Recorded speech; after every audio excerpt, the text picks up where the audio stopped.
and today we will be talking about the ancient Naharim society.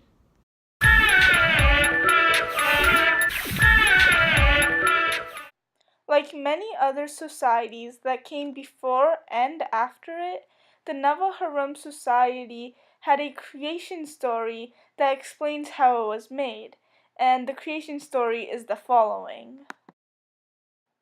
In a time before time, heaven and hell were caught in an endless war, but in the midst came Okino, the god who wanted the endless fight to end. For in that mighty war the deaths were countless, and the blood was so plentiful it formed oceans, lakes, and rivers. And so from heaven Okino went to the edge to stop the battle. But the worlds refused. In trying to pull heaven away, he only succeeded in pulling heaven up, creating these tremendous mountains. However, as powerful as Okino was, he didn't have the power to pull heavens away completely, separating both worlds. Hell kept pulling down, making the infinite sea shudder in his wake. The two worlds stretched and stretched, neither one ready to give up. Then Okino had an idea. He brought man to live on the edge between the two, to inhabit the world. And there he lived, until man got greedy. He wanted more, and to pacify man, Okino gave him more man, or otherwise known to us as animals. During this time, hell was still fighting and even trying to kill the man Okino placed on earth. So Okino trapped hell with indestructible chains. The worlds could no longer harm the inhabitants of the world he created. Yet, when hell is mad, he pushes the seas and lakes to create floods, but heaven is still protecting the lives beneath. But be warned, if any anger the generous heaven, then unleashed upon them will be the cloudy skies and bolts of energy that can smite anything and anyone. And from that legendary day forth, man continues to thrive, and all the resources that the great god Okino granted him. As the days continued into years, and the years into centuries, man's knowledge grew.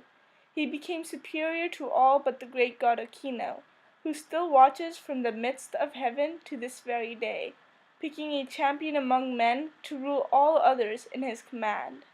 They say if you listen closely, you can hear the citizens of hell struggling to escape from their chains, seeking revenge on not only heaven, but also the god who put them there, Okino, as he watches his post calmly, knowing that one day, heaven and hell will clash once more. Naharim civilization lives along a river that floods irregularly and unpredictably. They are surrounded by hills and plains that they farmed in. The Naharim society that experienced a variety of weathers. The civilization also interacted with many other surrounding societies. The society was polytheistic, had lots of gods. Main one was Okino, because he made them, and if you don't praise the guy that made you, he's gonna kill you. Some of the other gods were this guy named Rakum, and this guy, he had a really long name. I'm not gonna bother pronouncing it, so they just call him OG. They perform rituals to appease their gods, because you gotta appease your gods, otherwise, yeah. Some of these rituals, they burn like holy fires, because fire's a good idea. And they had masks to represent all their gods and to show that they wanted to be like them. This is one of the masks that we found near the society, and this is what we believe that they used for their rituals. Here is a picture of what we believed that the Navaharim society's shrine would have looked like. And according to our sources, they had a shrine in each home, as well as a bigger temple-like shrine in the middle of the village. The Navaharim civilization was ruled by a chiefdom. It was believed that the chief was handpicked by the great god Okino to command his people. The people strongly supported their chief, who was also a just leader.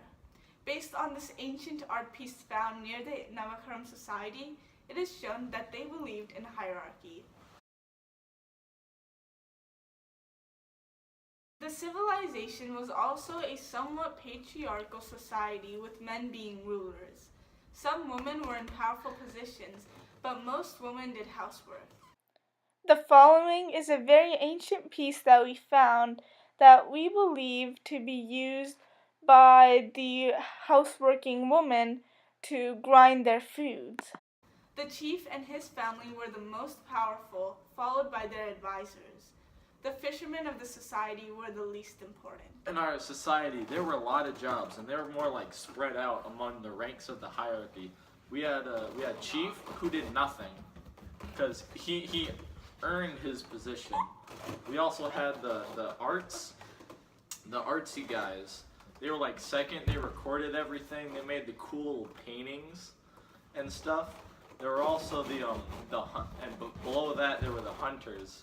And they like fought for them. They were also the soldiers, but they were also used in the different seasons where because the land was fertile, so they could farm anyway.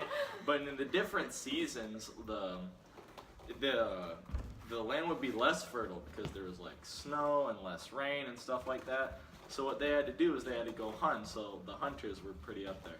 Then below them were like the farmers and the fishing, because they had to do manual labor, and it required the least skill out of all of it. One of the most important aspects of the Nahram society was art and architecture. We have received various art pieces made by the Nahram people. In fact, based on the ruins, we can confirm that they made a spectacular bridge that spanned over many miles. This bridge was used for them to cross rivers and to trade with other societies near them. Behind us, you can see a painting of what it must have looked like in its heyday. This is what the bridge looks like now. As was mentioned earlier, the Nahram people really loved their art, and they even traded with other societies for it. Here you can see a picture of a feather cape that they traded with the Honolulu people. The feather cape was meant only for the chief and very elite hunters/soldiers. The cape signifies protection as well as the ranking of the person. Seeing the red and yellow feathers are used because of their importance with the deities, as well as the scarcity of the feathers. The Nahram society also valued writing. This is one of the written pieces found in the society. It depicts the history of the chiefs of the society. These art and written pieces shows the intelligence of the Nahram people. The society, it had its ups and downs, but overall it's a pretty good society. Then the Medianites, they came over, and they wanted their land, so they came over and they fought them. They had a real long and ferocious war. They call it the 3-month war because it was quite long. And so 2 months into it, the Medianites were like losing. They were sucking pretty badly. And so they were about to lose. And then there was a plague, the yellow fever. And so when it came, it wiped out the Nahram. So yeah, they lost the war. With the end of the war, the Navaharam society ceased to exist. Now you can only see the ruins of a once very successful civilization.